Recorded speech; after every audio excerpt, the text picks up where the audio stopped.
আসসালামু আলাইকুম, সবাই কেমন আছেন? আশা করছি যে যেখান থেকে বসে আজকে আমার ভিডিওটি দেখছেন সবাই খুব ভালো আছেন, সুস্থ আছেন। আমি আলহামদুলিল্লাহ আপনাদের দোয়ায় আর ভালোবাসায় অনেক ভালো আছি। দেখতে দেখতে কোরবানি তো চলে এসেছে, আর মাত্র কয়েকটা দিন বাকি। কোরবানি ঈদের দিন আমি কিভাবে 20 কেজি তাবলুকের মাংস রান্না করি সেই রেসিপিটা আজকে আপনাদের সাথে শেয়ার করব। তো আমার এই রেসিপি ফলো করে আপনারা কোরবানি ঈদের দিন রান্না করবেন, একদম পুরোপুরি মেজবানি ফ্লেভারটাই পাবেন। অনেক নতুন গৃহিণী আপুরা আছেন বা অনেক আপুরা আছেন যারা কোরবানি ঈদের দিন কীভাবে এতগুলো মাংস রান্না করবেন একদম হিমশিম খেয়ে যান। আজকে তাদের জন্য আমার এই রেসিপিটি। আজকে রেসিপিটি ফলো করে একদম হুবহু এভাবে রান্না করবেন কোরবানি ঈদের দিন, মেজবানি ফ্লেভারটাই পাবেন। আর আজকে আমার ভিডিওটি যদি আপনাদের খুব ভালো লাগে একটি লাইক দিয়ে আমার ভিডিওটি আপনারা ফ্রেন্ডস এবং ফ্যামিলির সাথেও শেয়ার করতে পারেন। আজকে অনেক একটা হেল্পফুল ভিডিও হবে, আপুদের অনেক কাজে আসবে আজকে আমার ভিডিওটি যদি ফলো করে এভাবে রান্না করেন কোরবানি ঈদের দিন। তো এই ভিডিওটা আমার 1 বছর ঈদে করা ছিল, মানে গত বছরের আগের বছর ঈদে করা ছিল। তো ভাবলাম আমার প্রিয় আপুদের সাথে একটু শেয়ার করি, আপুদের হয়তো অনেক কাজে আসবে। তো এখানে আমি সব ধরনের মশলা নিয়ে নিয়েছি, কিছু গোটা মশলা নিয়েছি, কিছু বাটা মশলা নিয়েছি। আর সব ধরনের মশলা আমি কতটুকু পরিমাণে দিচ্ছি গরুর মাংসের মধ্যে সবগুলার পরিমাণ আমি বলে দিব যখনই মাংসে অ্যাড করব। তো এখানে আমি 20 কেজি মাংস নিয়ে নিয়েছি। মাংসটা খুব ভালো করে ধুয়ে পানি ঝরিয়ে নিতে হবে। আমি দেখতে পাচ্ছেন খুব ভালো করে ধুয়ে পানি ঝরিয়ে নিয়েছি। তারপর আমি এখানে একে একে সব ধরনের মশলাগুলো অ্যাড করব। তো প্রথমে আমি দিয়ে দিচ্ছি এখানে পেঁয়াজ বাটা লাগবে, পেঁয়াজ বাটাটা দিয়ে দিচ্ছি প্রায় 6 কাপের মতো।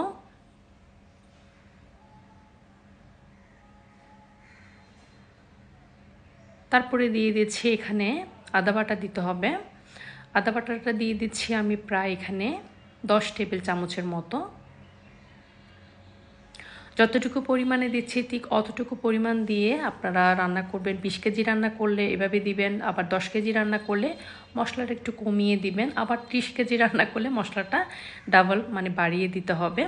এখানে রসুন বাটা দিয়ে দিয়েছি 8 টেবিল চামচ। তারপর দিয়ে দিয়েছি বাদাম বাটা 8 টেবিল চামচ।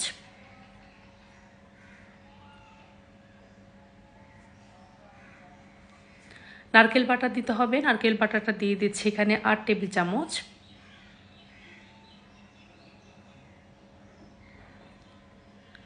আর দিয়ে দিচ্ছি কালো গোলমরিচ গুঁড়ো, এখানে দিয়ে দিচ্ছি 4 টেবিল চামচ।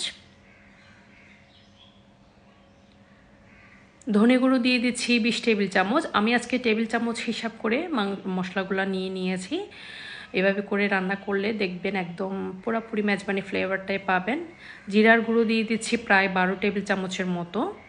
মরিচের গুঁড়ো দিয়ে দিচ্ছি এখানে 20 টেবিল চামচ। যতটুকু ধনে গুঁড়ো দিয়েছি ঠিক ততটুকু পরিমাণ আমি মরিচের গুঁড়োটা দিচ্ছি।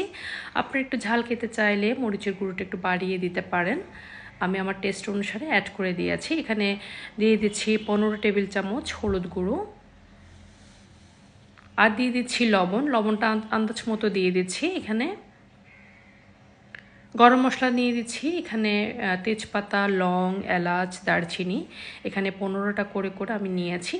লং নিয়েছি মনে হয় আরও কম, লং নিয়েছি প্রায় 8টার মতো, বেশি দিব না আমি। লংয়ের যে স্যান্টটা আছে আমার একদমই ভালো লাগে না, তো লংটা আমি সবসময় একটু কমিয়ে দিই। এখানে পেঁয়াজ কুচিটাও দিতে হবে, পেঁয়াজ কুচিটা দিচ্ছি এখানে 8 কাপের মতো।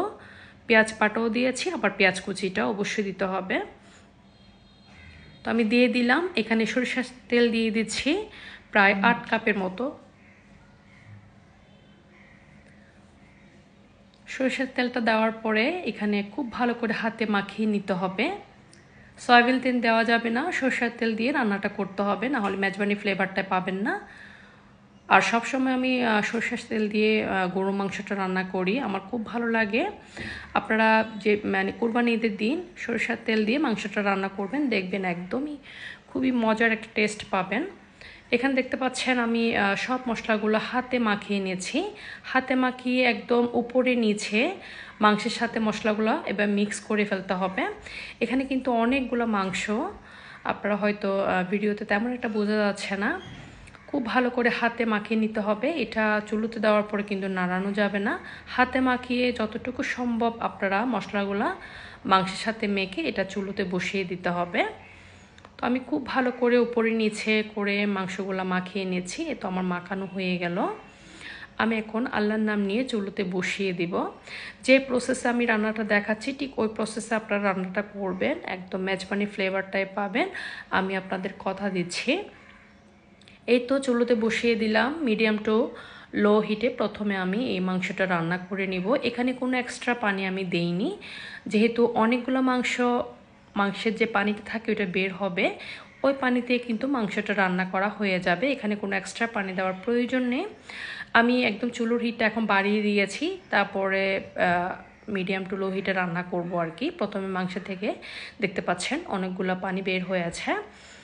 এটা 1 ঘন্টা পরে এরকম পানিটা বের হয়ে আছে দেখতে পাচ্ছি। এখানে কোনো আমি এক্সট্রা পানি দিইনি। এই পানিতে কিন্তু রান্নাটা মাংসটা রান্না করা হয়ে যাবে। 1 ঘন্টা পর আমি ঢাকনা উল্টিয়ে একটু উপর নিচে করে দিচ্ছি। এটা করার কোনো প্রয়োজন নেই, আসলে মশলাটা আমি খুব ভালো করে মাখিয়ে নিয়েছি, তাও আমি একটু নাড়িয়ে চাড়িয়ে দিচ্ছি।